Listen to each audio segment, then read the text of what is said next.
The smell of gun oil and old memories filled my garage as I ran the cleaning rod through my rifle barrel for the first time in 3 years. Not because I planned to use it, hell no, but because some habits die hard, and tonight felt like the kind of night when a man needed to remember who he used to be. Before we dive deeper into this story, I have one small request. Please subscribe, drop a like, comment, and hit that hype button to boost this channel so more people can discover these incredible Reddit stories. My name is Victor Hale, and I used to eliminate people for a living. Now I check hospital security cameras and pretend my wife still loves me. The garage door burst open like a bomb went off. My 11-year-old son Eli stumbled in, tears streaming down his face, snot running from his nose like a broken faucet. "Dad, why did Armin hit me?" Eli's voice cracked. "Mom told me not to tell you, but it hurt really bad and—" The cleaning rod slipped from my fingers and clattered on the concrete floor. "What did you just say?" "Armin pushed me into the wall when I asked why he was sleeping in your bed. Then Mom yelled at me for asking questions." Eli wiped his nose with his sleeve. "She said you'd get angry and leave us forever if you found out." I set the rifle down carefully, my hands steady despite the rage building in my chest like a pressure cooker about to blow.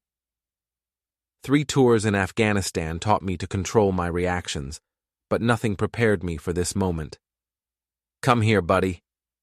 Eli ran into my arms, and I held him tight, breathing in that kid smell of grass stains and innocence. Over his shoulder, I stared at the rifle, remembering what it felt like to have a clear target and permission to eliminate threats. Those days were over. Or so I thought. "Dad, are you and Mom getting divorced?" "I don't know, Eli, but whatever happens, it's not your fault, okay? Adults make their own stupid choices." Through the window, I could see Nina's yoga studio lights glowing in our converted basement. She'd been spending more time down there lately, doing private sessions with her students.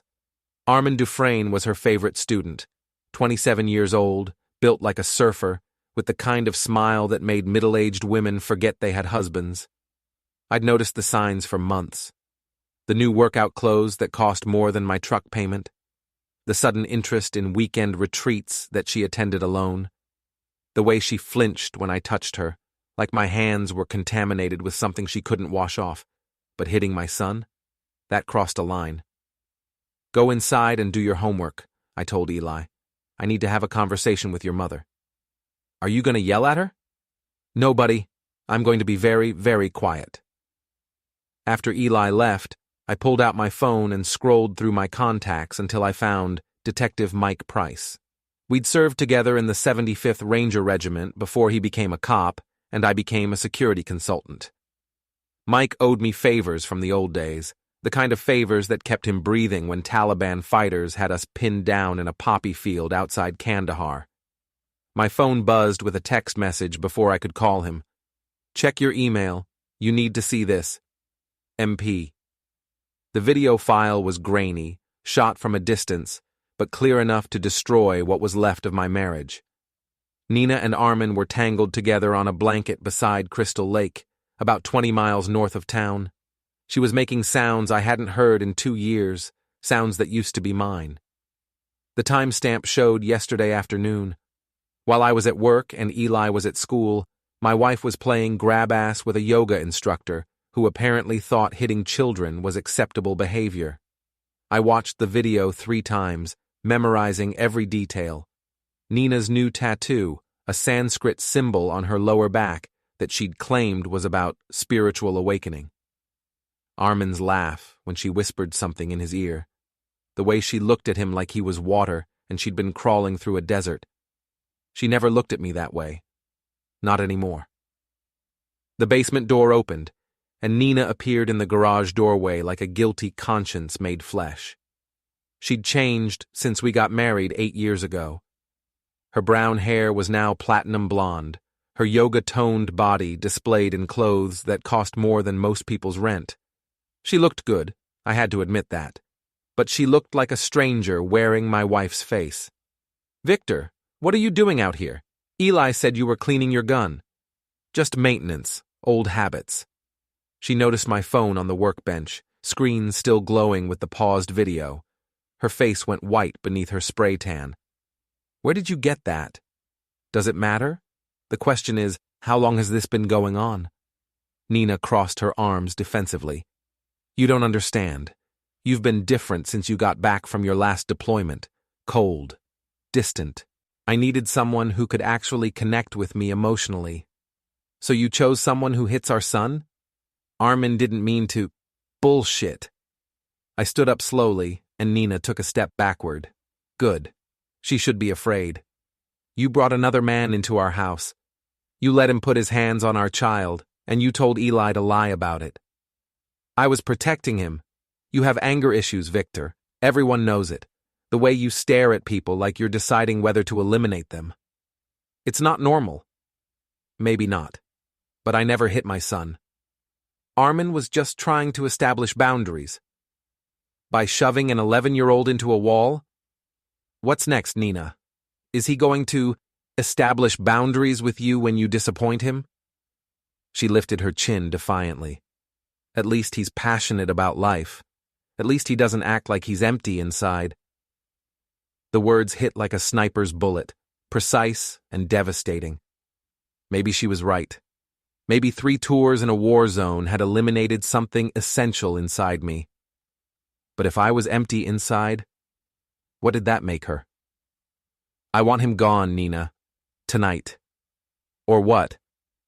I picked up the rifle and began disassembling it with practiced efficiency, my hands moving automatically while I spoke. Or I'll make him gone. And trust me, you don't want to find out what that looks like. Are you threatening me?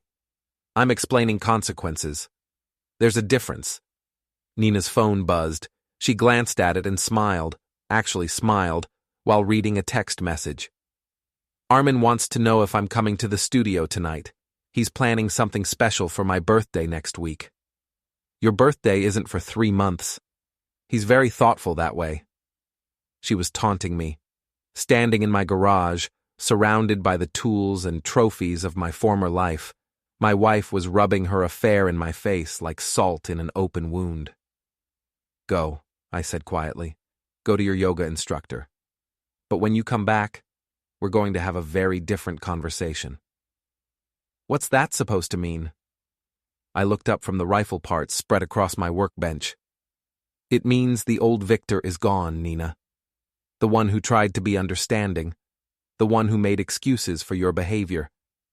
You want passionate? You want someone who's not empty inside? I smiled, and she took another step backward. Congratulations. You just woke me up.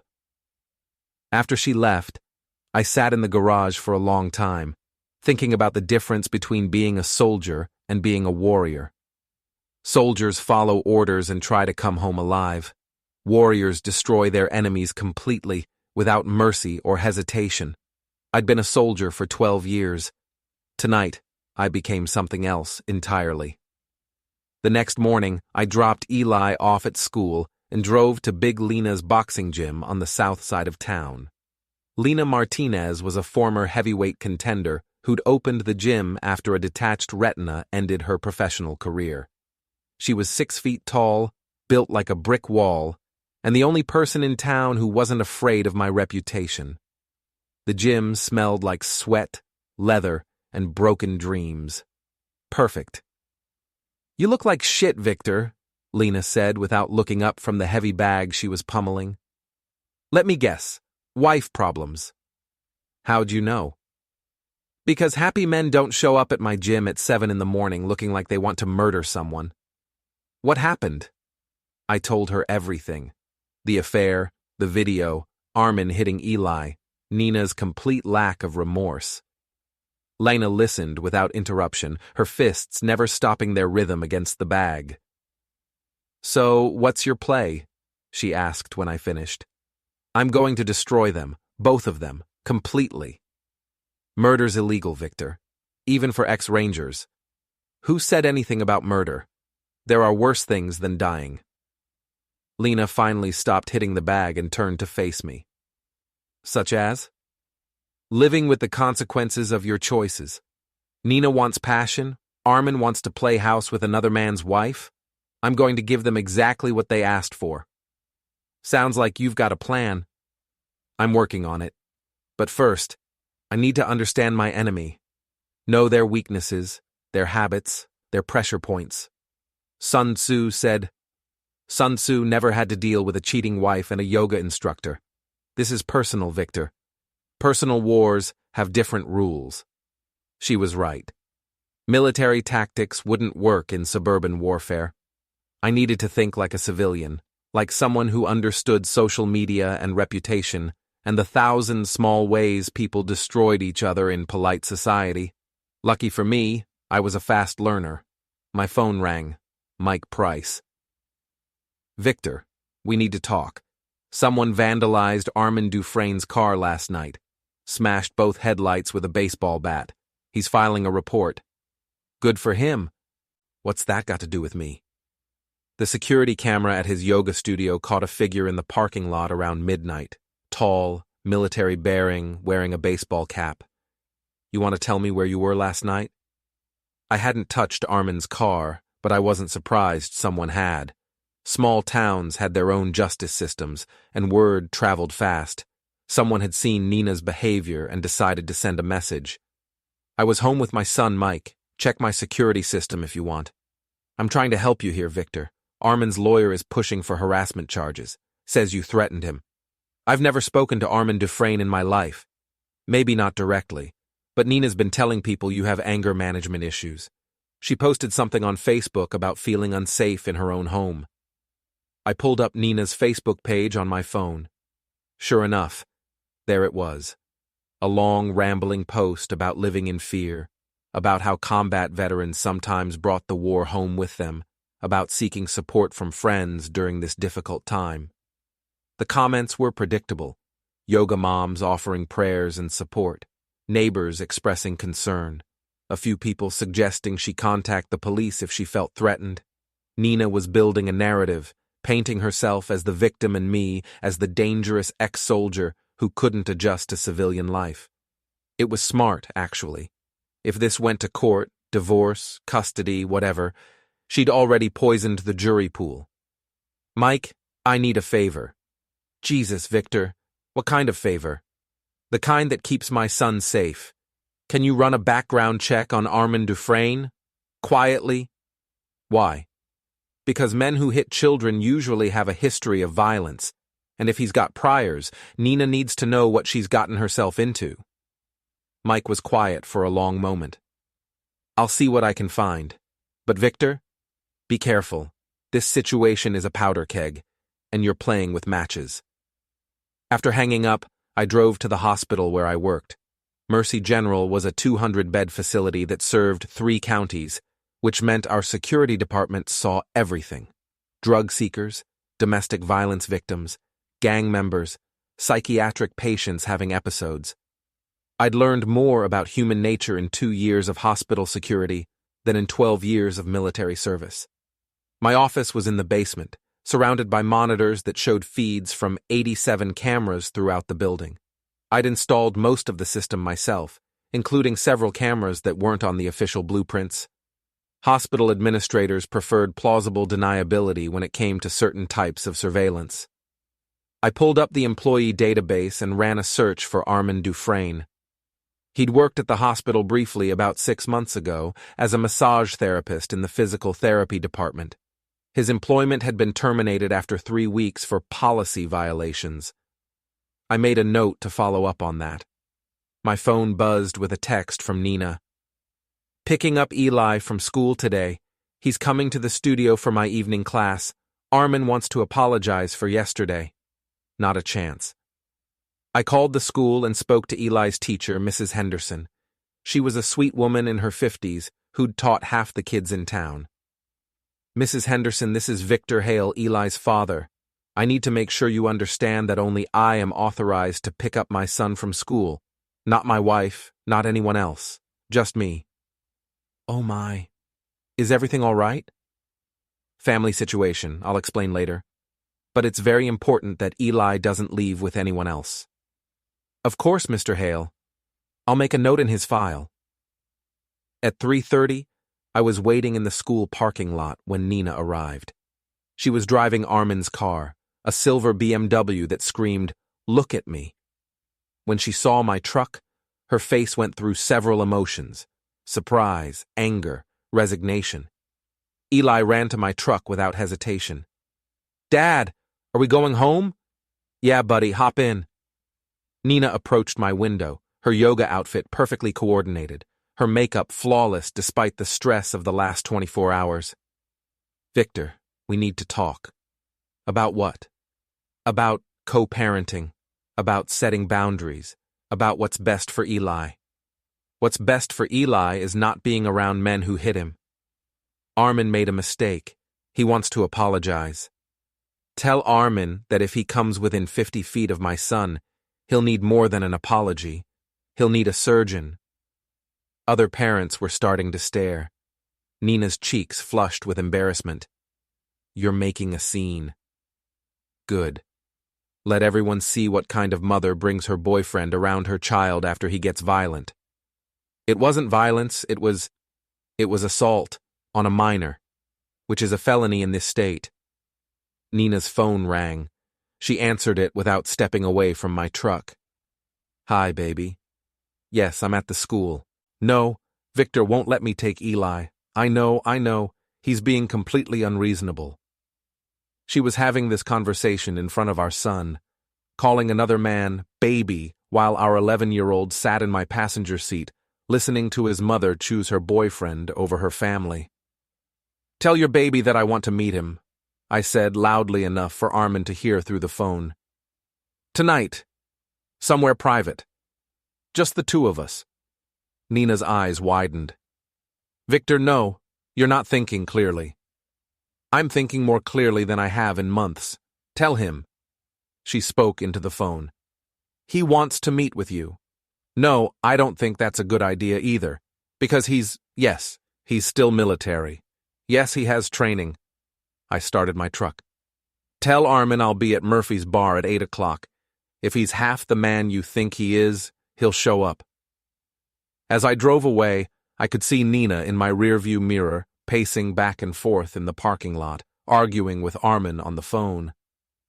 Other parents were watching her, whispering among themselves. Phase 1 was complete. Now everyone in town knew that Nina Hale was having an affair, and her boyfriend was violent toward children. Social pressure was a weapon I'd never used before, but it was surprisingly effective. "Dad, are you really going to fight Armin tonight?" "I'm going to have a conversation with him, Eli. Sometimes adults need to have difficult conversations." "Is Mom going to be mad?" "Your mom is already mad, buddy. The question is whether she's going to stay mad or start making better choices." That evening, I arrived at Murphy's bar 15 minutes early and chose a table in the back corner, where I could see both entrances and had a clear view of the entire room. Old habits. Murphy's was a working-class joint that served cheap beer and fried food to hospital workers, factory employees, and anyone else who needed a drink after a hard day. The kind of place where yoga instructors and wellness gurus stood out like sore thumbs.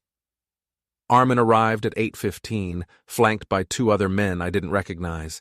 They looked like gym rats, all muscles and attitude, the kind of guys who thought intimidation was a substitute for intelligence. I stayed seated as they approached my table. Let them come to me. "Victor Hale?" Armin had the kind of voice that probably worked well in yoga classes, calm, soothing, designed to make people trust him. "I'm Armin Dufresne. I think we need to talk." "Sit down. Your friends can wait at the bar." "Actually, I'd prefer if they stayed, given your reputation and all."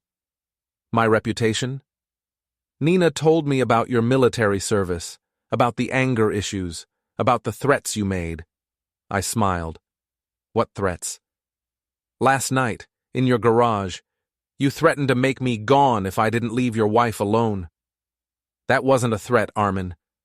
That was a promise. There's a difference." His 2 friends shifted nervously. One of them was reaching for something in his jacket pocket. Probably a phone, but possibly something more interesting. Look, Victor, I understand you're upset. But Nina and I are in love.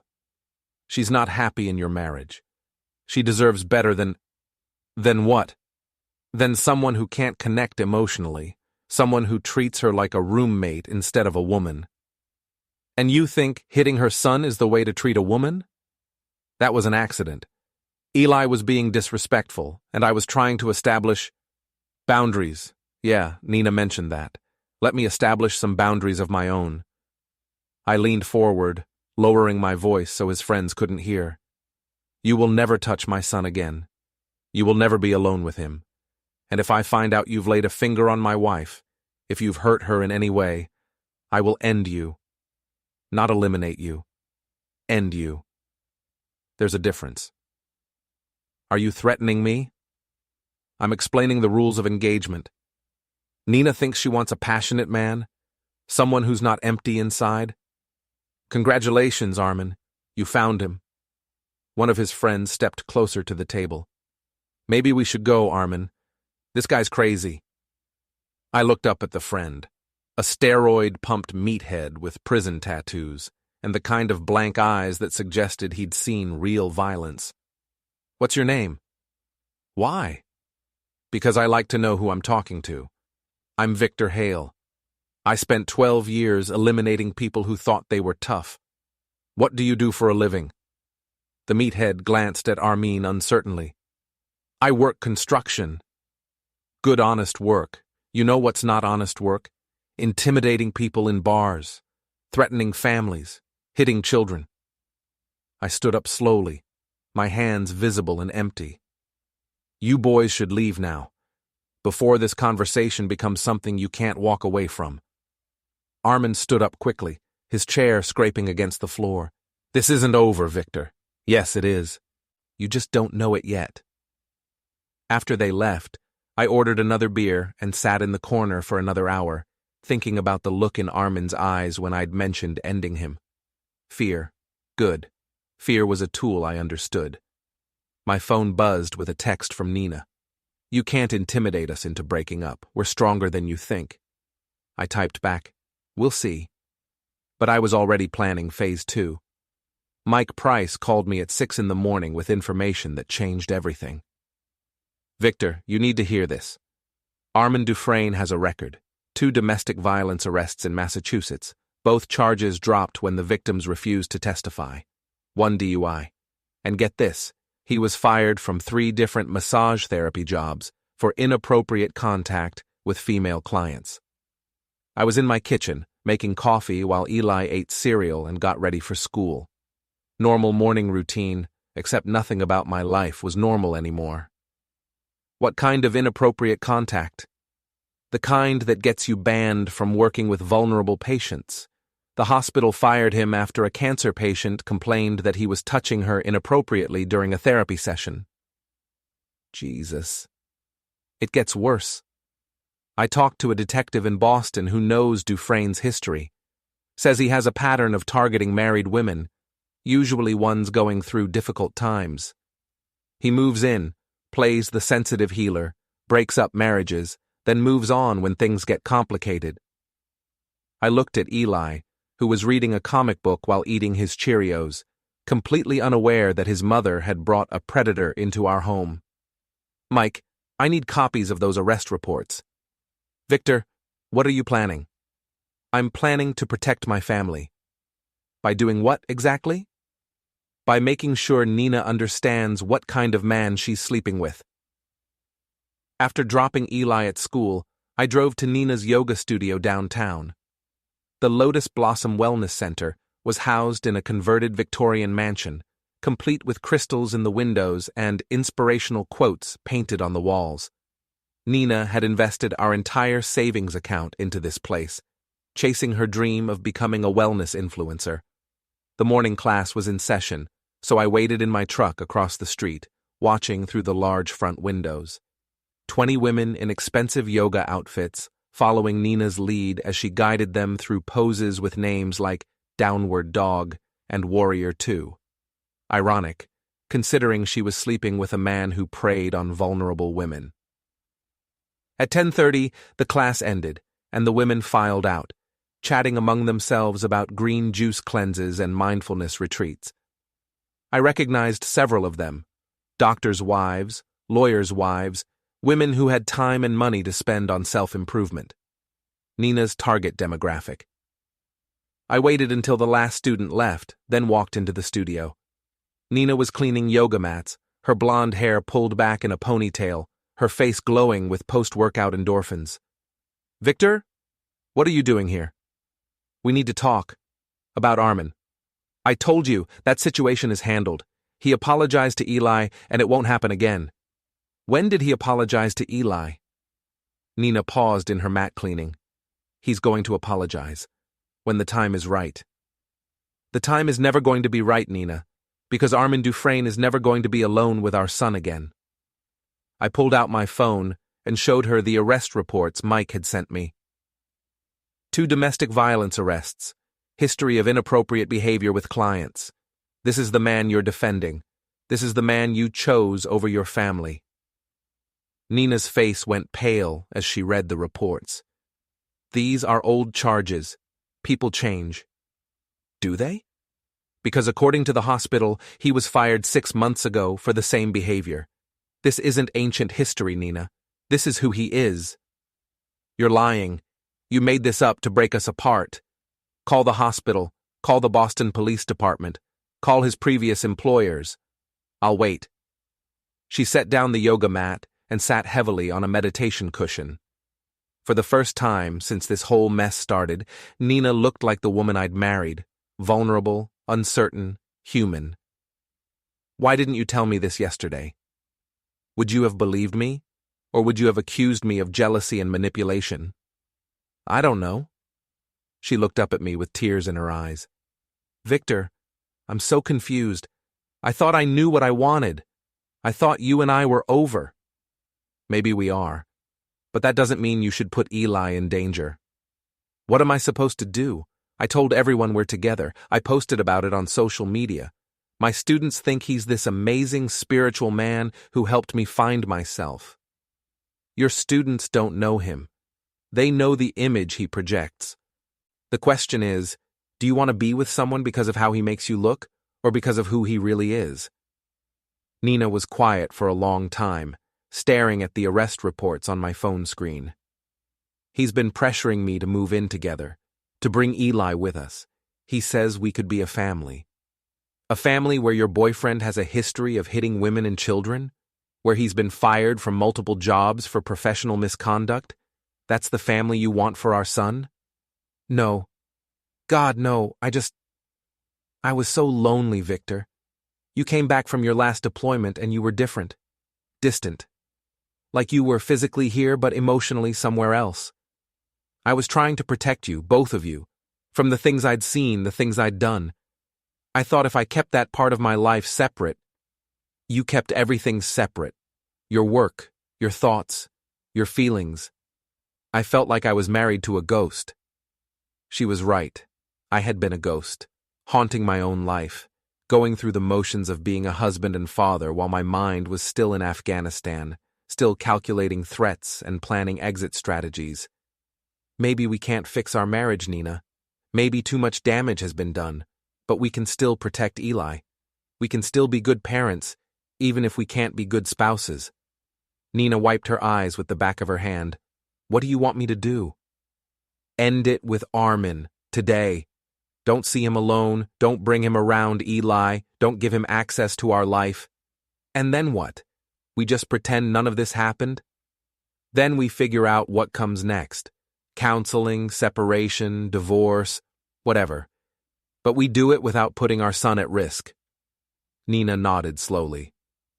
"Okay, I'll call him." "Not call him. Meet him somewhere public and end it face to face. Bring a friend as a witness. Men like Armin don't handle rejection well, and I want you to be safe." "You're worried about my safety? After everything I've done? You're still Eli's mother, and despite everything, I stopped myself before finishing the sentence. Some words, once spoken, couldn't be taken back. You still what? I still remember the woman I married, the one who wanted to make the world better, the one who believed in second chances. Nina started crying then, really crying, the kind of tears that came from deep places of regret and shame. I'm so sorry, Victor. I'm so sorry about all of this.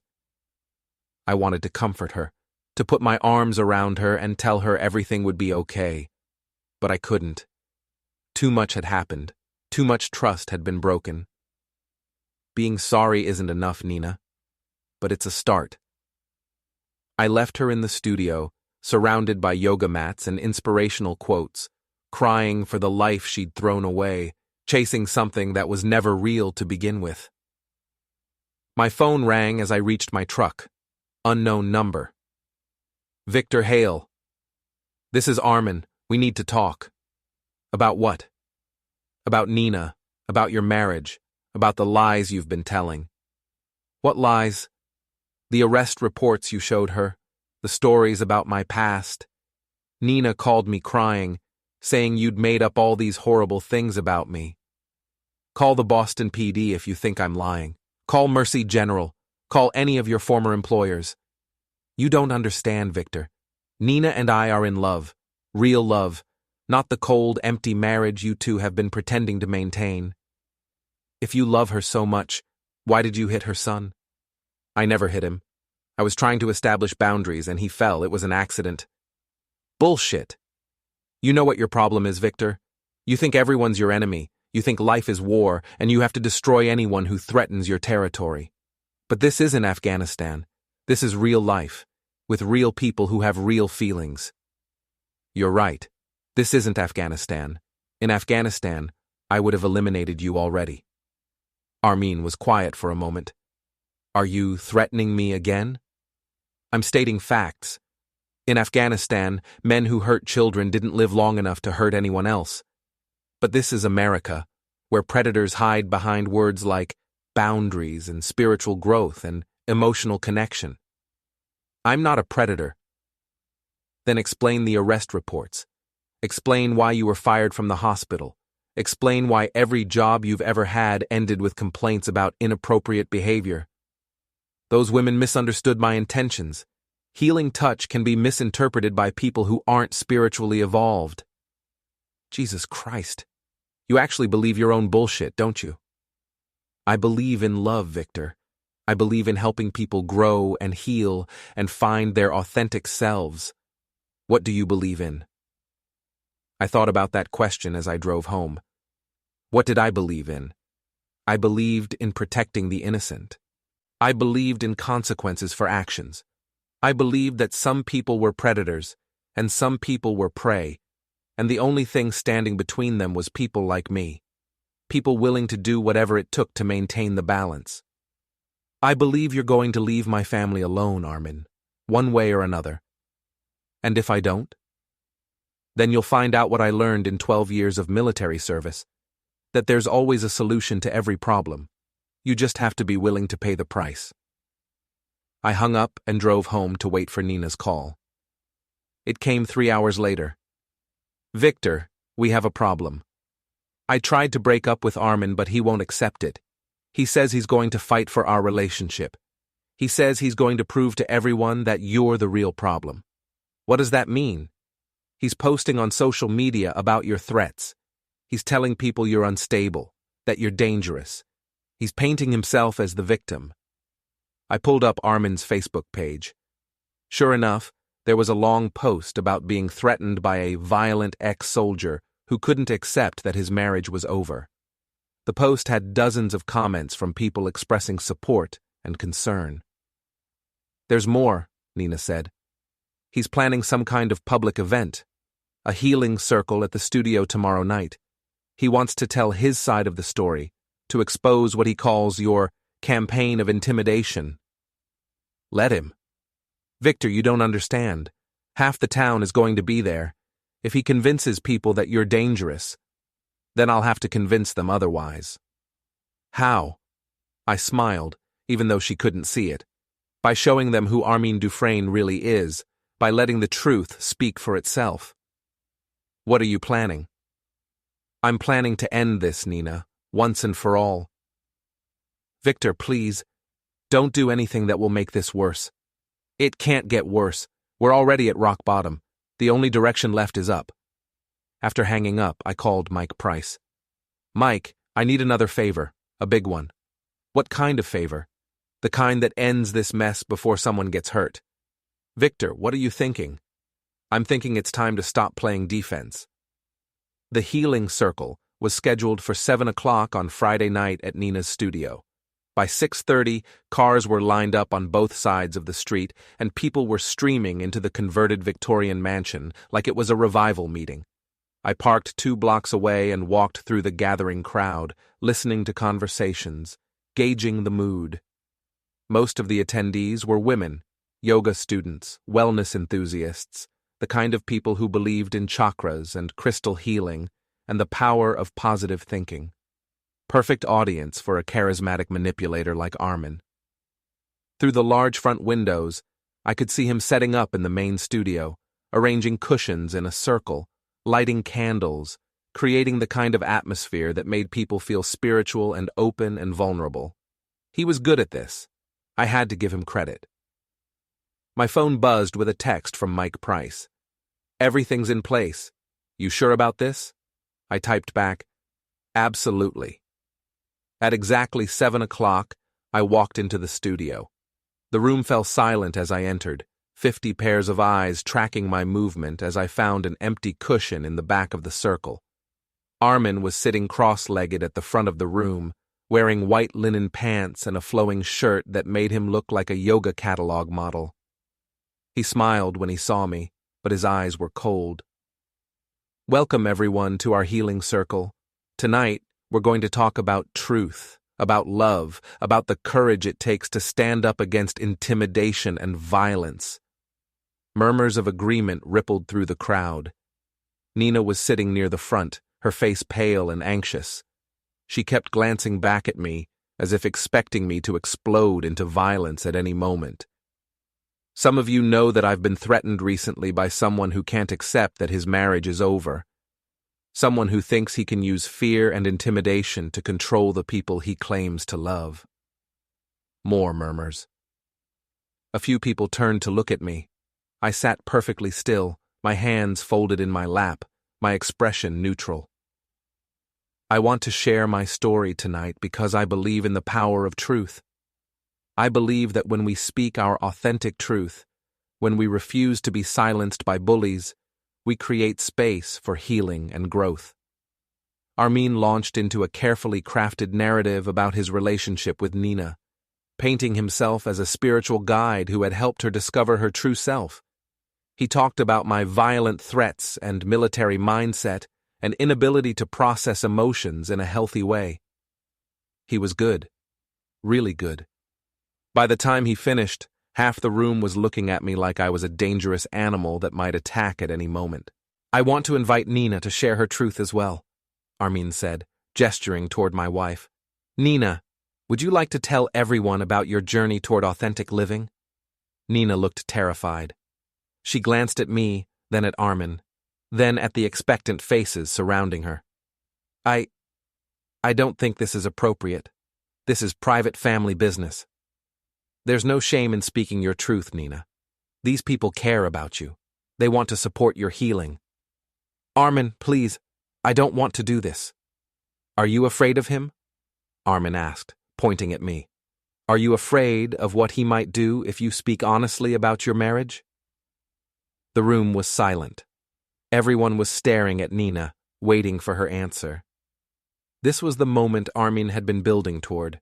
The moment when Nina would publicly accuse me of being abusive, giving him the victim status he needed to justify his behavior. But Nina surprised everyone, including me. No, she said quietly. I'm not afraid of Victor. I'm afraid of you. Armin's smile faltered. What do you mean? I mean, I know about Boston. I know about the arrest reports. I know about the women you've hurt. Gasps echoed through the room. People started whispering to each other, confusion spreading like wildfire. Nina, what are you talking about? I'm talking about the fact that you're not who you pretend to be, Armin. I'm talking about the fact that you have a history of violence against women. I'm talking about the fact that you were fired from multiple jobs for inappropriate behavior. Armin stood up quickly, his calm demeanor cracking. Those are lies. Victor made up those stories to break us apart. Then explain this. Nina pulled out her phone and began reading from the screen. Armin Dufresne, arrested March 15, 2019, for domestic assault against Jennifer Walsh. Charges dropped when the victim refused to testify. Arrested again on August 3, 2020, for domestic assault against Maria Santos. Charges dropped when the victim moved out of state. The room erupted in shocked whispers. Several women got up and moved away from Armin, as if his presence was suddenly toxic. Those women were unstable, Armin said desperately. They misunderstood my intentions. What about the hospital? Nina continued reading. Fired from Mercy General for inappropriate behavior toward a patient. Fired from Boston Medical Center for the same reason. Fired from 3 different massage therapy practices for— Stop! Armin shouted. You don't understand. Those women needed healing. I was trying to help them. The mask was coming off now. The calm, spiritual guru was being replaced by something uglier. A man who blamed his victims, who justified his predatory behavior as healing. What about my son? Nina asked, her voice getting stronger. Was pushing him into a wall part of your healing process? He was being disrespectful. Children need boundaries. He's 11 years old. The crowd was turning now. I could feel the shift in energy as people realized they'd been manipulated by a skilled predator. Women who had come here to support Armin were now looking at him with disgust and fear. But Armin wasn't done fighting. You want to know the truth? He screamed, his face red with rage. The truth is that Victor Hale is dangerous. He spent 12 years murdering people in Afghanistan. He threatened to eliminate me. He said he would end me. He pointed at me dramatically. Look at him. Look at those blank eyes. That's the face of a man who's eliminated children, who's destroyed families, who's— Enough. I stood up slowly, and the room fell silent again. Every eye was on me, waiting to see if Armin was right, if I was the monster he claimed I was. You want to know what I did in Afghanistan? I asked quietly. I protected people like the women in this room from people like you. I hunted predators who hurt children and called it righteousness. I eliminated threats to innocent people. I took a step toward Armin, and he backed away. You're right about one thing, Armin. I am dangerous, but I only eliminate people who deserved it. People who hurt the innocent. People who preyed on the vulnerable. Another step. Armin was pressed against the wall now, his spiritual calm completely gone. The difference between Afghanistan and here is that in Afghanistan, I had permission. Here, I have to use different methods. I pulled out my phone and held it up so everyone could see the screen. Methods like this. The video began playing, and Armin's face went white. It was security footage from the hospital, showing him in a patient room with an elderly woman. The audio was clear enough to hear his inappropriate comments, to see his hands moving where they shouldn't be. Or this. Another video, this one from a hidden camera in his apartment. Armin was talking to someone on the phone, bragging about his conquests, describing in graphic detail how he manipulated vulnerable women into sleeping with him. Or this.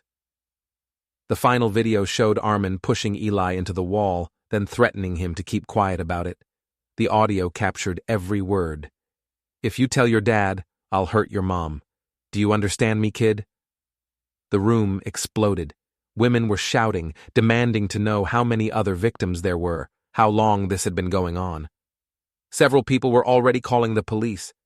Armin looked around desperately, realizing that his carefully constructed image was destroyed, that there was no coming back from this. This is illegal, he screamed. You can't record people without their consent. This is entrapment. Actually, said a voice from the back of the room, it's evidence. Detective Mike Price stepped into the circle, his badge visible on his belt. Armin Dufresne, you're under arrest for child endangerment, assault, and violation of your probation terms. Probation? What probation? The probation you've been on since your last conviction in Massachusetts. The probation that specifically prohibits you from working with vulnerable populations. The probation you violated when you started targeting married women in therapy situations. As Mike handcuffed Armin, I looked around the room at the faces of the women who had come here tonight. Some were angry, some were scared, some were crying.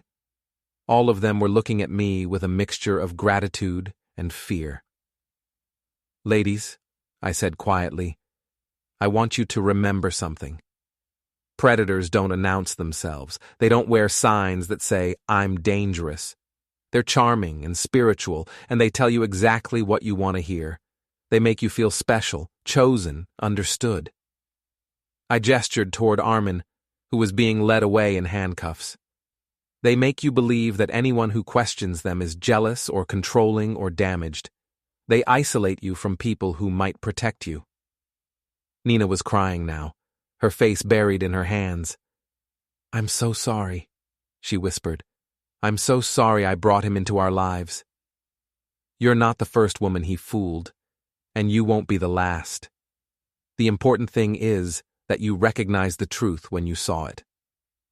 As the crowd began to disperse, Nina approached me hesitantly. Victor, what happens now? With us, I mean. I looked at my wife, really looked at her, for the first time in months. She looked older, sadder, but also somehow cleaner, as if exposing the truth had washed away some of the poison that had been eating at both of us. I don't know, Nina. I honestly don't know. Do you think we can fix this? Our marriage? I don't know if we can go back to what we were. Too much has happened. Too much trust has been broken. But maybe we could build something new, something better? I thought about that as we walked out of the studio together. Could we build something new from the wreckage of our marriage? Could we learn to be honest with each other, to face our problems instead of running from them? Maybe, I said finally. But it would have to be different. No more secrets. No more pretending everything's fine when it's not. No more protecting each other from the truth. I can do that. I want to do that. And I'd have to learn to let you in, to share the parts of myself I've been hiding, to trust you with the darkness I brought back from the war. I want that too. I want all of you, Victor, not just the parts you think are safe. We reached my truck, and I turned to face her. Nina, there's something you need to understand. What happened tonight, the videos, the evidence, the way everything came together, that wasn't luck. I planned all of it. I manipulated the situation to get the outcome I wanted. I know. You know? I know you're not the kind of man who leaves things to chance. I know you've been 10 steps ahead of everyone else this whole time. And that doesn't scare you? Nina smiled, and for the first time in months, it was the smile I remembered from our wedding day. Victor, you just used your skills to protect our son and expose a predator.